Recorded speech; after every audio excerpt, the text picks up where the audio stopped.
Debate live बड़ी बहस मध्य प्रदेश में आपका स्वागत है। मैं हूं आपके साथ कुलेश्वर पांडे। आपको बता दें कि मध्य प्रदेश में आदिवासी समाज को लेकर एक बार फिर सियासत तेज हो गई है। जल जंगल जमीन और जंगल के सवाल से लेकर अब धर्म कोड तक राजनीति पहुंच गई है। विधानसभा में नेता प्रतिपक्ष उमर सिंघार ने आदिवासियों के लिए अलग धर्म कोड की मांग उठाई और कहा है कि अगर ऐसा नहीं हुआ तो आदिवासी पहचान खतरे में पड़ जाएगी। वहीं बीजेपी ने इसे समाज को बांटने की राजनीति बताते हुए कांग्रेस पर गंभीर सवाल उठाए। सरकार का कहना है कि आदिवासी समाज के सम्मान, संस्कृति और विकास के लिए लगातार काम हो रहा है, लेकिन विपक्ष इस मुद्दे को राजनीति रंग दे रहा है। ऐसे में सवाल उठता है, क्या सच में आदिवासी पहचान खतरे में है या फिर आदिवासी अस्मिता के नाम पर नई सियासत खड़ी की जा रही है? देखिए पहले हमारी एक खास रिपोर्ट, फिर इस पर करेंगे विस्तार से चर्चा।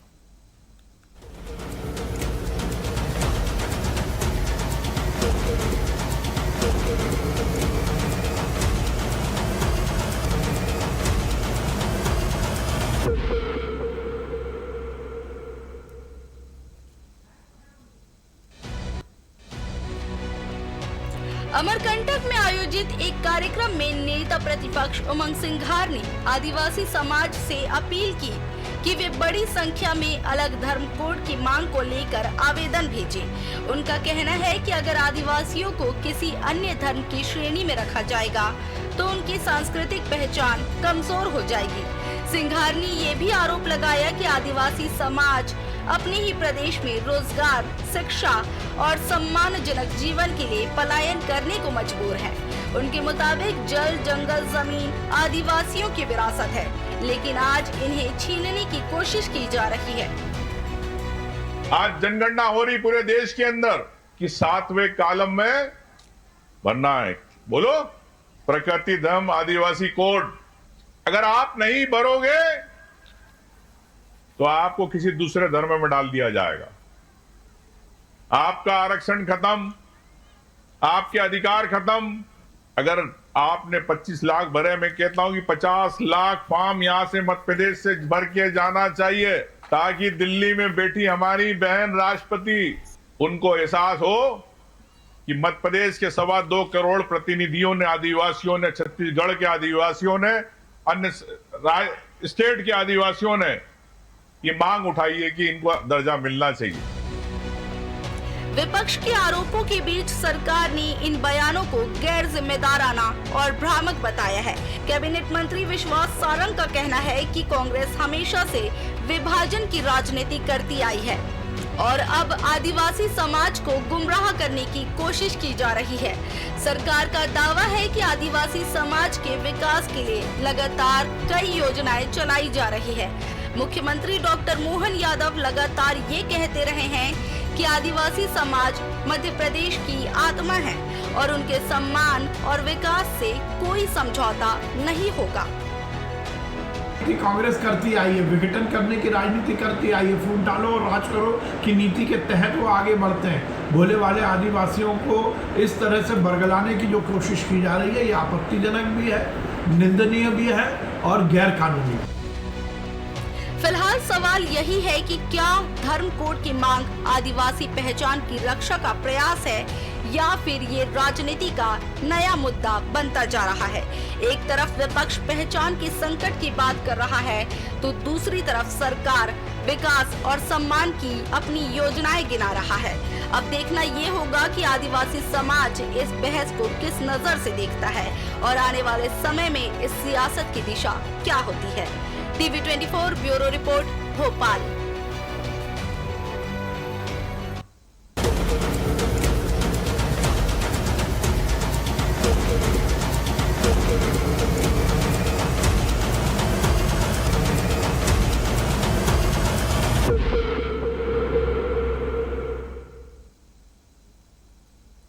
तो देखा आपने किस तरह से अब आदिवासियों के लिए अलग धर्म कोड की मांग की जा रही है। इसको लेकर जो है मध्य प्रदेश में अब नई सियासी गर्मी जो है बढ़ चुकी है और कांग्रेस बीजेपी जो है इसे लेकर आमने सामने। तो चलिए इसी पर करेंगे हम चर्चा। हमारे साथ 3 बेहद खास मेहमान जुड़ चुके हैं। सागर कसेरा जी हैं, बीजेपी के प्रवक्ता, मैं उनको स्वागत करता हूँ। विक्की कोंगल जी हैं, कांग्रेस प्रवक्ता, उनको भी बहुत स्वागत करता हूँ। हमारे साथ नीरज जी जुड़े हैं आदिवासी समाज से, मैं उनको भी बहुत स्वागत करता हूँ। नीरज जी, सबसे पहले शुरुआत मैं आप ही से करूंगा, क्योंकि देखिए लगातार कोई भी सरकार जब सत्ता में बैठती है, कोई पार्टी, तो वो निश्चित तौर पे हर वर्ग के संरक्षण की बात करती है। लेकिन क्या वास्तविक में मध्य प्रदेश में धर्म कोड की जरूरत है आदिवासियों को, कि या जल जंगल जमीन या रोजगार की? वास्तविक जरूरत क्या देखते हैं आप मध्य प्रदेश में आदिवासियों के लिए? मैं ये बोलना चाहता हूँ कि ये जो मांग है कोड की, ये नई मांग नहीं है, ये बहुत पहले से मांग करते आए हैं आदिवासी। क्योंकि बात ये कि उनकी पूरी की पूरी जो एक कह सकते हैं कुंजी, वो कोड पे आधारित है। क्योंकि उनकी संस्कृति, उनकी पूंजी या फिर उनके जल जंगल जमीन, जब कोड निर्धारित हो जाएगा, जब उनका कोड होगा, तब जाकर सब चीजें संरक्षित हो जाएंगे। आज आदिवासी समाज में, हम आदिवासी क्षेत्रों में देखते हैं कि सबसे ज्यादा अगर गरीब है कोई, तो आदिवासी वर्ग के लोग हैं। सबसे ज्यादा अशिक्षित है तो आदिवासी वर्ग के लोग हैं। सबसे ज्यादा विस्थापन कर रहे हैं, पलायन कर रहे हैं, तो फिर पलायन हो रहा है, तो वो सबसे ज्यादा आदिवासी वर्ग के लोग हैं। तो इसलिए आदिवासी कोड की मांग सिर्फ और सिर्फ इसलिए हो रही है क्योंकि उनकी संस्कृति, उनकी पहचान को एक दर्जा मिल सके, एक उनकी अलग से पहचान मिल सके, जिससे कि हम अपने जो अधिकार हैं, जो संविधान में हमें अधिकार दिए गए, जिसमें कि हम कह सकते हैं 342 में, जो कि हमें खुद एसटी का दर्जा दिया गया, 244 हो या फिर 25 हो या फिर 29 हो या फिर जो भी अनुच्छेद है, जिसमें कि हमें साफ साफ हम सभी को अपने धर्म में स्वतंत्रता का अधिकार है। जिस तरीके से हम बोलते हैं कि हिंदू, मुस्लिम, सिख, ईसाई, बौद्ध और जैन 6 कोड हैं, उसके अलावा ही हम तो एक मांग कर रहे हैं, बस आदिवासी एक कोड की मांग, 7वां कोड हमारा हो, जिसमें हम अपनी जातियों, हम अपने संस्कृति, हम अपने धर्म को, हम अपने पहचान को संभाल कर रख सके। ठीक है। तो इसलिए उसी से रिलेटेड सभी से है कि रोजगार भी होगा, उसी से हमारी जो भी मांगे, शिक्षा है, सभी चीजें हम संरक्षित कर सकेंगे। ठीक है विक्की जी, देखिए आप लोगों की भी सरकार जो है लंबे समय से देश और प्रदेश में भी रही है। आप लोगों की भी सरकार थी, तो उस समय धर्म कोड लागू क्यों नहीं कर दिया गया? क्योंकि देखिए धर्म कोड की मांग ये नया नहीं है, लगातार आदिवासी जो है इस मांग को लंबे समय से कर रहे हैं, लेकिन ये लागू होता हुआ नजर नहीं आ रहा है। तो फिर अब ये मांग में तेजी क्यों हो रही है कांग्रेस की तरफ से? विक्की जी। आदरणीय पांडे जी और सभी पैनलिस्ट को मैं नमस्कार करता हूँ जी। देखिए, सबसे पहली बात यह है कि आज इस मांग को क्यों उठना पड़ रहा है, ये बहुत महत्वपूर्ण है। आज मध्य प्रदेश सहित जितने भी आदिवासी स्टेट है, राज्य है इस देश के अंदर, वो आज सबसे ज्यादा पीड़ित है। जैसा कि हमारे भाई ने कहा है कि आज आदिवासियों पर अत्याचार सबसे ज्यादा चरम सीमा पर है। आदिवासियों की शिक्षा को लेकर जो है बजट में कटौती लगातार की जा रही है। आप अंदाजा लगाइए कि लगभग 3 लाख आदिवासी बच्चे इस मध्य प्रदेश से गायब है। आदिवासी भाइयों के जल जंगल जमीन पर अटैक किया जा रहा है। और ये मांग नहीं है, इसका मतलब ये नहीं है कि कोई 50 साल पुरानी मांग है। लेकिन हाँ, इस देश का हमारा आदिवासी जब पढ़ लिख कर संविधान की समझ को स्थापित कर हृदय में जब शिक्षित बना, समझने लायक बना है, लगभग 2000 या 2000 के बाद से लगातार ये मांग उठती आई है। कांग्रेस पार्टी इस मांग के ऊपर विचार कर ने हमेशा सदैव इस बात का सम्मान किया है कि आदिवासी भाई अगर अपना अलग बिल को की मांग अगर करते तो उनकी मांग जायज है।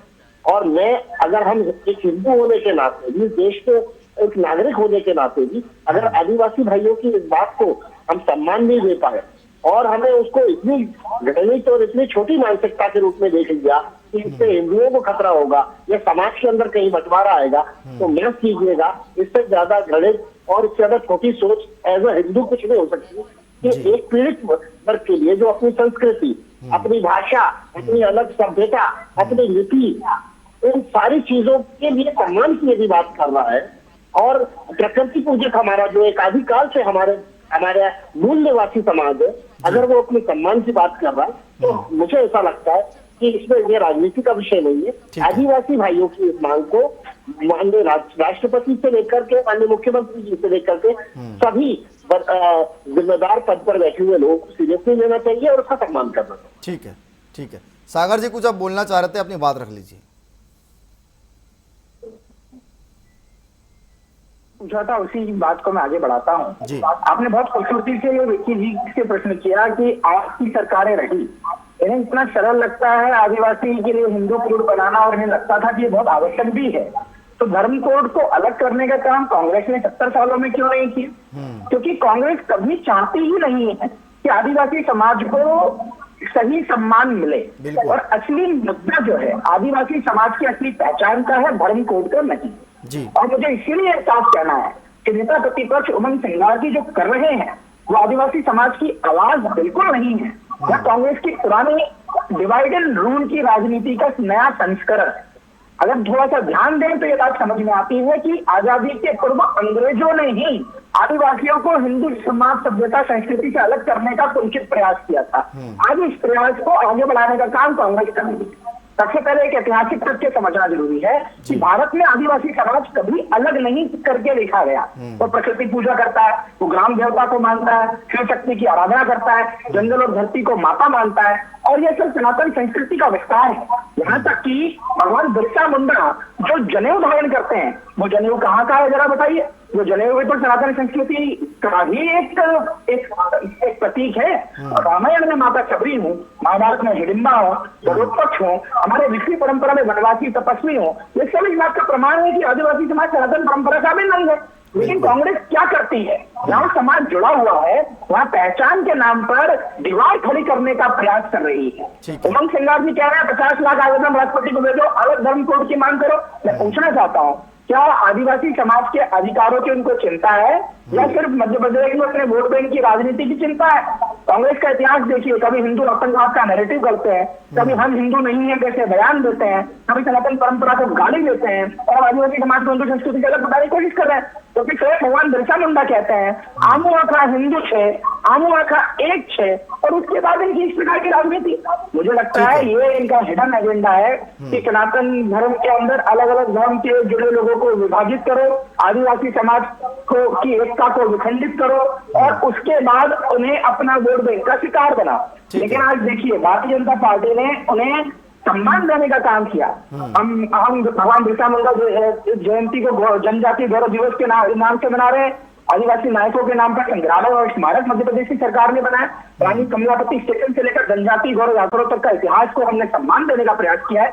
वन अधिकार, वन उत्पादन, एमएसपी और शिक्षा योजनाओं से आदिवासी को सशक्त किया गया है। 70 सालों से आदिवासियों को सिर्फ वोट बैंक कहती रही कांग्रेस, लेकिन भाजपा उन्हें गौरव और नेतृत्व दिया है। एक बात और कहते हो कृष्ण जी, जो विषय अभी एक और विषय अभी आपके सामने आया, हम सबके पहुंचाया कि मध्य प्रदेश के अंदर ये जो धर्म कोड इसलिए जरूरी है क्योंकि वो अधिकार उनको देंगे, उनके अधिकार सुरक्षित करने के लिए जरूरी है। लेकिन मैं बताना चाहता हूँ भारत के संविधान में पहले से ही कई प्रावधान है जो आदिवासी समाज के अधिकारों की रक्षा करते हैं। जैसे 5वीं अनुसूची में शेड्यूल के अंदर आदिवासी क्षेत्रों की विधिक सुरक्षा के लिए प्रावधान है। ऐसा कानून 96 के अंदर तैयार हुआ है। Forest right act. ठीक है सागर जी, मैं फिर लौटूंगा आपके पास जी। सागर जी मैं फिर लौटूंगा आपके पास, फिर मैं आपसे सवाल लूंगा। मैं नीरज जी से छोटा सवाल लेता हूँ। नीरज जी, लगातार सरकार जो है आदिवासियों के लिए मध्य प्रदेश में काम कर रही है, ऐसा भारतीय जनता पार्टी का कहना है। और आदिवासी समाज अब पहले जैसे रहे नहीं, आज वो भी जो है सरकार की तमाम योजनाओं का लाभ उठा रहे हैं, विकास की मुख्य धारा से जुड़ रहे हैं। तो क्या धर्म कोड इतना आवश्यकता हो गया कि उसकी मांग अब जोर शोर से उठनी पड़ गई? क्या मध्य प्रदेश में आदिवासियों के सरकार की योजनाओं का लाभ नहीं मिल पा रहा है? क्या वो अभी भी अपने आप को ठगा महसूस कर रहे हैं? चूंकि आप एक समाज से आते इसलिए आपका निष्पक्ष में जवाब चाहूंगा। जैसे जो मांग उठी है, मैं सबसे पहले बताना चाहता हूँ वो किस मंच पे उठी है वो जानना जरूरी है। एक आदिवासी समाज के मंच पे उठी, ना कि किसी कांग्रेस भाजपा के मंच पे उठी है। इसीलिए सबसे पहले आपको देखना पड़ेगा कि उमंग सिंघार जी एक आदिवासी परिवार के सदस्य हैं, तो उन्हें नेता प्रतिपक्ष के तौर पे उन्होंने बात नहीं रखी। उनका वक्तव्य हम सुनेंगे तो उन्होंने साफ बोला कि मैं सामाजिक सदस्य के रूप में यहाँ पर आया हूँ और मैं अपनी बात रख रहा हूँ तो एक सामाजिक सदस्य के रूप में रख रहा हूँ, ना कि नेता प्रतिपक्ष के रूप में रख रहा हूँ। इसीलिए जब ये मांग आदिवासी समाज की है तो इसे कांग्रेस, बीजेपी या फिर किसी पार्टी के बीच में ना बांटा जाए, क्योंकि ये कोई राजनीतिक मुद्दा नहीं है। ये आदिवासी पहचान का मुद्दा है, ये आदिवासी पहचान के अस्तित्व बचाने का मुद्दा है। इसलिए ये सवाल आता ही नहीं कि कांग्रेस ने नहीं की, बीजेपी ने नहीं करी। आज हम चाहते हैं कि वर्तमान में बीजेपी सरकार है, हम बीजेपी सरकार से सवाल बोलेंगे और बीजेपी सरकार जो बोल रही है कि मध्य प्रदेश में ये जन कल्याणकारी योजना चला रही है, तो आप एक बार सड़क पे जाकर देखिए, आप बनग्राम जाकर देखिए, रिमोट एरियाज में जाकर देखिए, जहां पर अगर इतनी जन कल्याणकारी योजनाओं का फायदा अगर आदिवासियों को मिल रहा होता तो आज विस्थापन के शिकार नहीं होते, आज पलायन के शिकार नहीं होते, आज आदिवासी अच्छे शिक्षा पे होते और अच्छे अच्छे वर्गों पे होते और अच्छे अच्छे पदों पर होते। इसलिए जो बीजेपी की कहनी और कथनी और करनी में जो फर्क है वो साफ साफ दिखता है। इसलिए आदिवासी समाज को आदिवासी समाज से ज्यादा कोई नहीं जान सकता। आदिवासी वर्ग के व्यक्ति है, आदिवासी वर्ग की जो कमियां हैं और जो उसके साथ परेशानियां वो ही उसे अच्छे से बता सकते हैं। इसलिए मैं कहना चाहता हूं कि प्रदेश के हो या फिर राज्य हो या फिर पूरे देश के अंदर मैं भी बोलना चाहूँ, आदिवासी कोड की मांग ये झारखंड में भी उठी थी, ऐसे अन्य राज्यों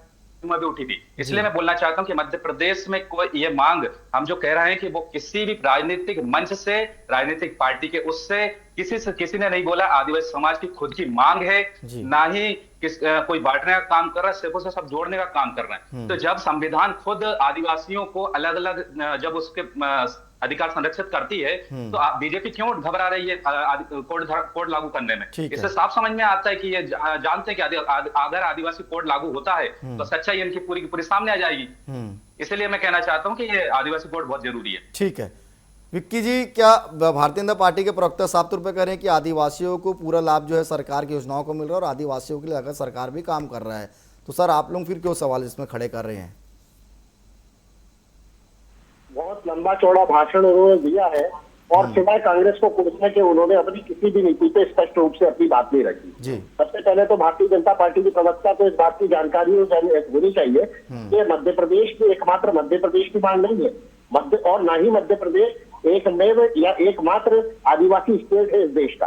मध्य प्रदेश के अलावा झारखंड हो, छत्तीसगढ़ हो, पश्चिम बंगाल हो, हमारे जितने भी नॉर्थ ईस्ट के हमारे राज्य, सिक्किम है, मणिपाल है, जहां जहां पे इस देश के अंदर आदिवासी निवास करता है, वहां से दिल्ली के रामलीला मैदान पर लाखों करोड़ों की संख्या में हमारे आदिवासी भाई एकत्रित होकर, चाहे वो कांग्रेस की सरकार रही हो, चाहे वो भारतीय जनता पार्टी की सरकारें रही हो, उन्होंने अपनी आवाज उठाने का काम किया है और अलग कोड बिल की मांग की है। और ये उनकी मांग अपनी खुद की संस्कृति को, अपनी भाषा को, अपनी प्रकृति पूजक संस्कृति को, अपनी लिपि को, ये सभी चीजों को संरक्षित करने के लिए एक मांग उठाई गई है। इसको कांग्रेस और बीजेपी से या राजनीति से जोड़ने का काम जब हम नहीं कर रहे तो ये भाजपा क्यों कर रहे हैं इस बात को राजनीति से जोड़ने का काम?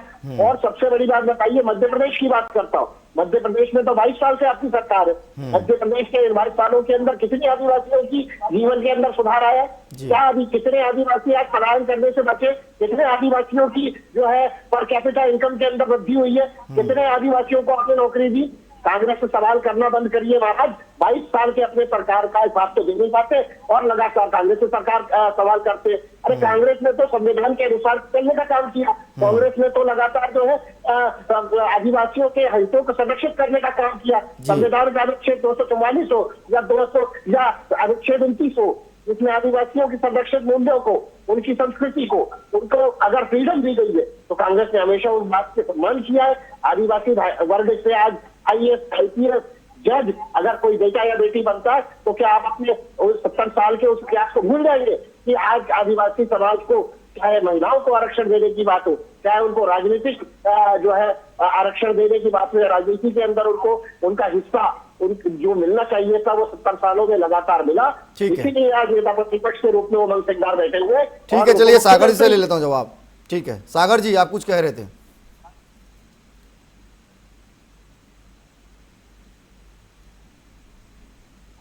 जो सीधे साधे वाले आदिवासी समाज को बरगलाने के लिए ये कक्षे करते हैं। और इसीलिए ये जब आदिवासी समाज की पुरानी मांग की बात करते हैं तो मैं बताना चाहता हूँ, आदिवासी समाज की पुरानी मांग धर्म कोड नहीं थी, बल्कि धर्म कोड के ऊपर उनकी असली मांग सम्मान, अधिकार और विकास। और आज भारतीय जनता पार्टी की सरकार ने वही किया। लाखों वन अधिकार पट्टे दिए हैं, जमीन पर दिए हैं, धरातल पर दिए हैं। मेरे कई आदिवासी समाज के मित्र हैं, उन सबसे मेरी चर्चा होती है और वो बड़े संतुष्ट है। वन उत्पाद का MSP मध्य प्रदेश की सरकार ने बढ़ाया, पैसा का कानून लाया गया है, जनजाति गौरव दिवस घोषित किया है और आदिवासी नायकों को राष्ट्रीय सम्मान मिला है। और आज हमारे देश की राष्ट्रपति एक आदिवासी समुदाय की महिला है। इसलिए मैं साफ कहना चाहता हूँ, जल जंगल जमीन के अधिकार संविधान में सुरक्षित है। धर्म कोड के नाम पर समाज को बांटना कांग्रेस की राजनीति हो सकती है, लेकिन भाजपा की राजनीति अधिकार और विकास की राजनीति है। और हम विकास की राजनीति में आदिवासी समाज को, आदिवासी समुदाय को किसी भी तरीके से पीछे नहीं छोड़ेंगे। हमारा एक उद्देश्य है कि आदिवासी समाज विकसित भारत का हिस्सा बने, विकसित मध्य प्रदेश का हिस्सा बने, वो मुख्य धारा में आए। जो कांग्रेस ने प्रयास किया है कि उन्हें मुख्य धारा से पीछे करने का, अभी भी वो आदिवासी समाज को 50 साल पीछे ले जाने की कोशिश कर रहे हैं कि हिंदू धर्म में सनातन के इनको अलग करिए, आदिवासी समाज को पीछे करिए, क्योंकि जितना वो पिछड़ा रहेगा उतना ज्यादा उनका वोट बैंक मजबूत रहेगा। भारतीय जनता पार्टी तुष्टीकरण और वोट बैंक की राजनीति से काम नहीं करती है। हम सबके साथ, सबके विकास और सबके विश्वास के साथ काम करते हैं और आदिवासी समाज के अंदर भाजपा का विश्वास है और आदिवासी समाज को भाजपा में विश्वास है और यही कारण है कि हम नीरज जी मैं आऊंगा आपके पास, काम करेंगे और उसके लिए हमें उमंग सिंघार जी की इस प्रकार की कुंठित सलाह की आवश्यकता नहीं है। सनातन का एक ही अर्थ है, समावेश, समरसता और सम अस्तित्व। ठीक है नीरज जी, ठीक है, आदिवासी समाज। ठीक है सागर जी, मैं लौटूंगा आपके पास। नीरज जी, क्या ये अलग जो धर्म कोड की मांग की जा रही है, क्या इससे आदिवासी संस्कृति को पहले से ज्यादा मजबूती मिलेगा अगर ये लागू होता है तो? बिल्कुल मिलेगा, क्योंकि बात है कि आज भी हम अपने जो रीति रिवाज हैं, जो हमारे वेशभूषा या फिर हमारे जो कल्चर है जी, हम जब उसे मानते हैं तो फिर एक जब हम मान तो आज भी रहे हैं, हम तो सदियों से मान रहे हैं, लेकिन बात है कि उसमें दर्जा तो मिले हमें। जैसे मान के चलिए हमारी गोंडी भाषा, उसे आज भी प्रस्तावित भाषाओं में रखा गया, उसे अनुसूची में क्यों लागू नहीं किया गया है? एक छोटे जो ये भारत के अंदर आदिवासी इतनी ज्यादा जनसंख्या में रहता है, उसकी एक भाषा आप लागू नहीं करवा पा रहे हैं, ये तो बहुत ज्यादा भेदभाव का बात है। इसके बाद आदिवासी जितनी जनसंख्या में रहता है उसके लिए कोड एक लागू नहीं कर पा रहे, एक छोटी सी मांग है। लेकिन बात है कि ये सीधा सीधा जो बता रहा हूं ना मैं कि ये जो राजनीतिकरण करना चाह रहा है, ये फिर से भाजपा कांग्रेस कर करके आदिवासी बीच में उसे पिस के रह जाएगा। और ये मैं कहना चाहता हूं कि आदिवासी वर्ग के साथ ये जो खिलवाड़ हो रहा है, ये किसी राजनीति का हिस्सा नहीं है, ये खुद की पहचान के लिए हम मांग रहे हैं। ये बार बार चिल्ला के हम एक संविधान की बात कर रहे हैं, हम कोई अलग से बात नहीं कर रहे हैं, संविधान के अंदर की बात कर रहे हैं। तो आपको लागू करने में क्या दिक्कत हो रही है, मुझे ये समझ में नहीं आता। इससे साफ साफ समझ में आता है कि भारतीय जनता पार्टी आज की जो सरकार है, जो मौजूदा सरकार है, वो नहीं चाहती कि आदिवासियों को उनका धर्म कोड मिले।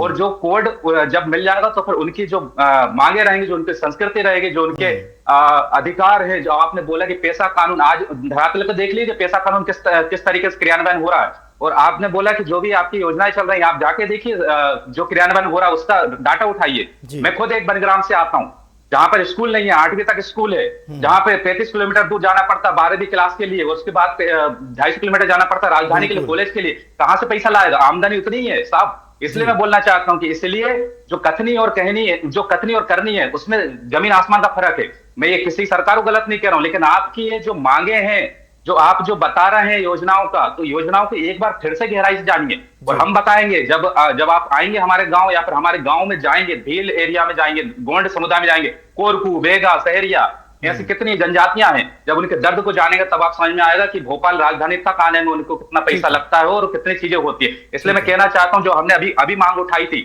रोशनी कलेज जो बेटी मरी है, वो आपने बोला ना कि अभी भी आज बहुत ज्यादा योजनाओं का फायदा उठा पा रहे हैं, लेकिन आज हम कह रहे हैं कि MBBS की जो बच्ची आई थी, मजदूर की बेटी, उसे न्याय नहीं मिल पा रहा है। ये मौजूदा सरकार की असलियत है, इसलिए हम बोलना चाहते हैं कि हमारे आदिवासियों को एक होने दीजिए। आप लोग तोड़ने की राजनीति कर रहे हैं, ठीक है, इसलिए मैं बोल रहा हूं कि राजनीतिकरण ना करके समाज की बात समाज के अंदर ही रहने दीजिए। ठीक है विक्की जी, बीजेपी का साफ तौर पर कहना है कि आदिवासियों के आड़ में आप लोग राजनीति कर रहे हैं। आदरणीय पांडे जी और मेरे नीरज भैया, और मैं अब दर्शकों से बात करूंगा। भारतीय जनता पार्टी के प्रवक्ता से इतने सेंसिटिव और इतने अच्छे मुद्दे पर से बात करने लायक भी मैं शायद इनको नहीं समझता जी। तो पांडे जी मैं आपको बताऊं, और नीरज भाई आप भी सुनिएगा, आदिवासी समाज को ये मांग उठाने की सबसे पहले समस्या क्या है, उदाहरण के तौर पर मैं आपको बता देता हूँ कि आदिवासी समाज का अगर डिफरेंट कोड नहीं था तो समस्या क्या होती थी। दूसरे धर्म के अंदर या अलग अलग अन्य धर्मों के अंदर आदिवासी समाज के लोगों को जोड़ दिया जाता था, तो उनकी एक्चुअल जनसंख्या कितनी है, उनकी समाज के अंदर इस पूरे देश के अंदर उनकी भागीदारी कितनी है, ये सुनिश्चित नहीं हो पाता था। कम से कम 10 ऐसे राज्य हैं जिसमें सुनिश्चित उनकी जनसंख्या नहीं है पूरी तरीके से। सबसे बड़ी बात ये, दूसरी बड़ी बात यह है कि अगर उनकी जनसंख्या सुनिश्चित होगी तभी जाके उनके शैक्षणिक अधिकार हो, चाहे उनके राजनीतिक अधिकार हो, चाहे उनके समाज के लिए जितनी भी योजनाएं चल रही है उसका एक्चुअल उसका जो लाभ है वो अंतिम पंक्ति में खड़े हुए व्यक्ति तक पहुंचेगा। मुझे हाँ या ना दर्शकों से मैं पूछना चाहता हूँ, यदि आदिवासी समाज अपनी, इसके अलावा मैं आपको बताऊं कि उनकी जो शादी की पद्धति है वो अलग है, उनकी जन्म से लेकर मरण तक की संस्कृति अलग है, और वो अपनी संस्कृति को सुरक्षित करना चाहते हैं एक अलग बिल के नाम पे। तो क्या हमें उसका सम्मान करना चाहिए या नहीं करना चाहिए जी? तो ये बहुत बड़ी बात है। इस पे हमारे भाई नीरज जी भी ठीक है। एग्री करेंगे ठीक कि है। चाहे वो हमारे गोविंद भाई हो, चाहे वो सहरिया हो, बैगा आदिवासी हो, चाहे हमारे भील बेदार आदिवासी हो, इनकी सभी की से जो है शादी से लेकर जन्म से लेकर मरण तक की जो संस्कृति और सभ्यता है प्रकृति पूजक समाज की, उसका आदर के रूप में अगर हम इनको उसकी जाति, उस जाति की सभी जातियों की आबादी को सबसे ज्यादा सुनिश्चित करना चाहते हैं तो हमें इस मांग को ठीक है, चलिए सागर जी से जवाब ले लेता हूं मैं, क्योंकि समय भी कम है। ठीक है विक्की जी, सागर जी जवाब लो। सागर जी, केंद्र में भी आपकी सरकार है, राज्य में भी आपकी सरकार है, सर पेच कहाँ पे फंस रहा है? क्या आदिवासी कोड लागू हो सकता है? क्या इसके लिए आप लोग प्रयासरत हैं, क्योंकि आदिवासी अब मांग भी कर रहे हैं? देखिए, मैं अभी आपको पहले भी कहा, दोबारा बता देता हूँ कुलेश्वर जी, कांग्रेस ने 70 सालों तक आदिवासी समाज को सिर्फ वोट बैंक माना है। भारतीय जनता पार्टी ने ही उन्हें गौरव और नेतृत्व दिया है। आदिवासी समाज को अलग धर्म बताने की इनकी राजनीति भारत की सांस्कृतिक एकता को तोड़ने की राजनीति है, और इसे किसी भी प्रकार से आदिवासी समाज सफल नहीं होने देगा। मैं आपको पहले भी स्पष्ट कर चुका हूं, भाजपा आदिवासी समाज के हितों को संरक्षित करने के लिए, अंत्योदय के विकास के लिए उस लक्ष्य के साथ जमीन पर मैदान में जुटी रहेगी। अगर कोई भी नीरज जी उनकी समस्या है, आज सही फोरम पर रखेंगे, समस्या का वास्तविक समाधान किया जाएगा। लेकिन आदिवासी समुदाय को अलग थलग कर, उन्हें विकास की राजनीति से दूर कर, उन्हें 50 साल पीछे ले जाने का काम भाजपा नहीं कर सकती है। कांग्रेस का ये जो कुंचित प्रयास है सिर्फ वोट बैंक मजबूत करने का, इसे किसी भी हालत में पूरा नहीं होने दिया जाएगा, क्योंकि हम आदिवासी समाज के हितों को सुरक्षित करने के लिए अंत तक लड़ाई लड़ते रहेंगे। नीरज जी देखिए, आदिवासी कोड लागू होता वो तो नजर नहीं आ रहा, क्योंकि लंबे समय इसकी मांग है। आगे आप लोगों की रणनीति क्या होगी? हमारी रणनीति साफ साफ है, क्या कि हम समाज के एक जाजम पर बैठने वाले लोग हैं। कोई गोंड, भील, बिलाला कोई भी हो, हमारे समाज, हमारे आदिवासी समुदाय में कोई ऊंच नीच नहीं है।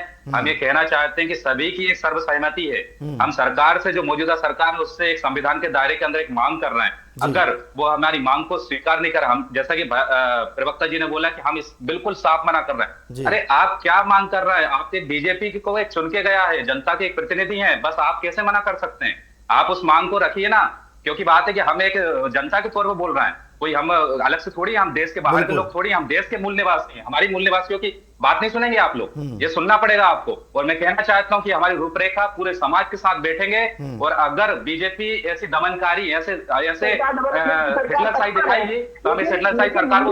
चलिए ठीक है, चलिए आप तीनों मेहमान हमारे साथ जुड़े, आप तीनों को बहुत धन्यवाद। समय इजाजत नहीं दे रहा, इसलिए इस विषय को यहीं पे समाप्त करना पड़ेगा।